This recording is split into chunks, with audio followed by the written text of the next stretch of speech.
मैं मिसेस करे Lalbagh girls inter college के यूट्यूब चैनल पे आप सभी का स्वागत करती हूँ।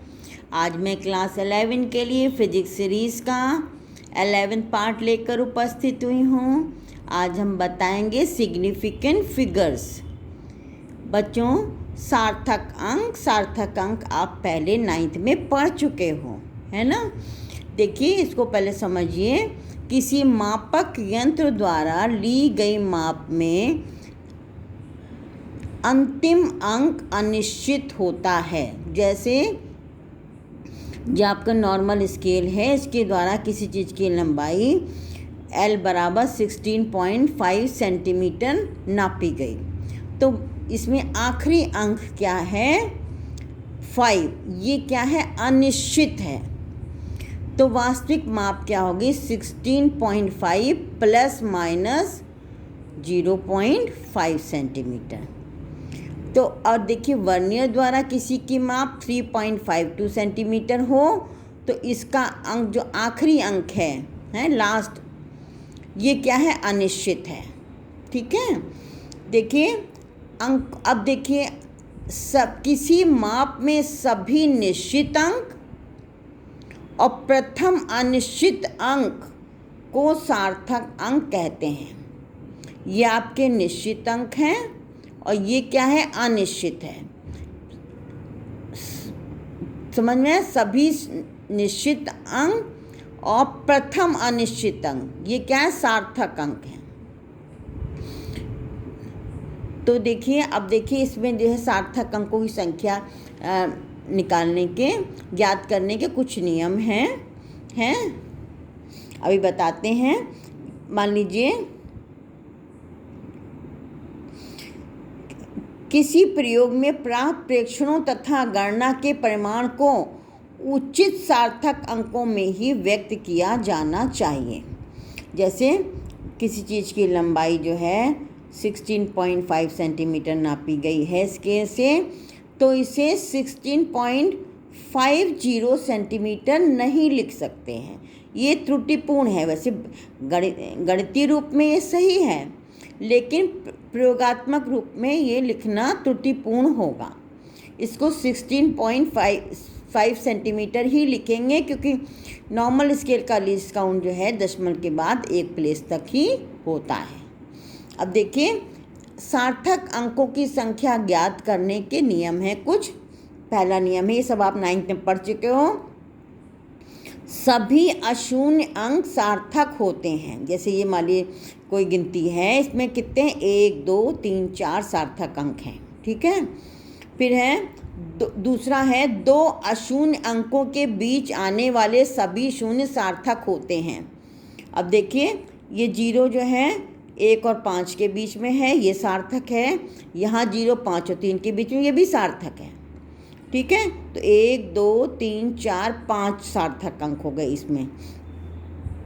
तीसरा नियम है, यदि संख्या 1 से कम है तो वे सभी शून्य जो दशमलव बिंदु के बाईं ओर अथवा दशमलव बिंदु के दाईं ओर, मतलब दशमलव के दोनों तरफ के शून्य, समझ में आया? तथा प्रथम अशून्य अंक के बाईं ओर का शून्य सार्थक नहीं होते। अभी देखिए, इसका एग्जाम्पल लेके हम बता रहे हैं आपको।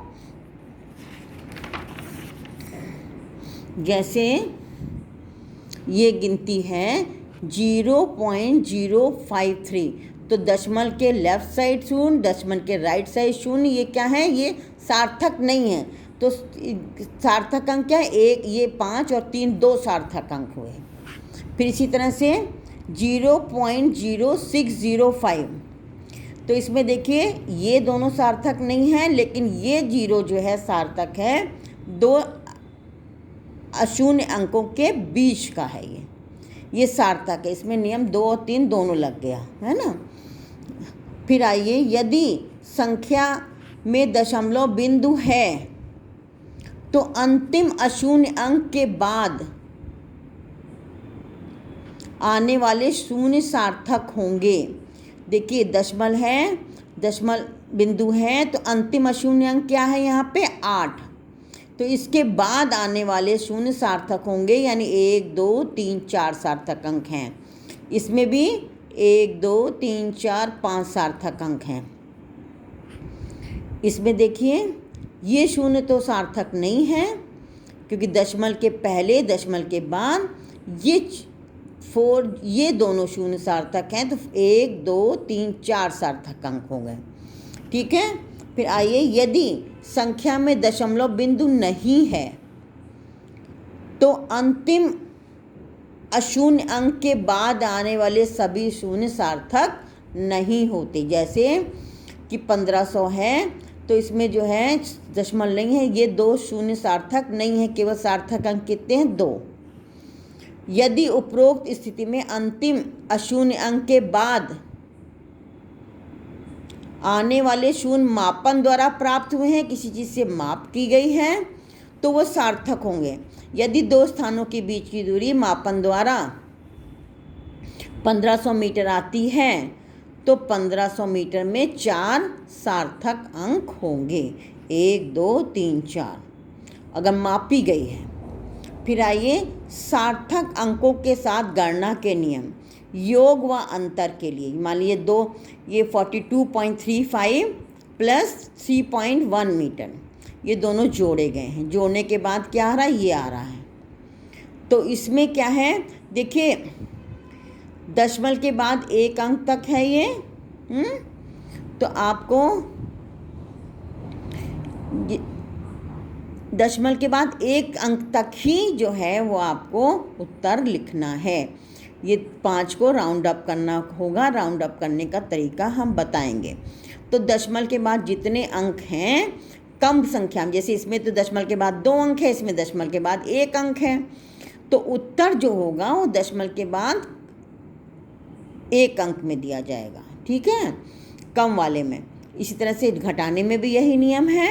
यहाँ पे भी जो है ये 5 जो है राउंड अप किया जाएगा। राउंड अप करने का तरीका हम अगले उसमें वीडियो में बताएंगे। इसके बाद गुणा व भाग के लिए, गुणा भाग में 2 संख्याएं होंगी।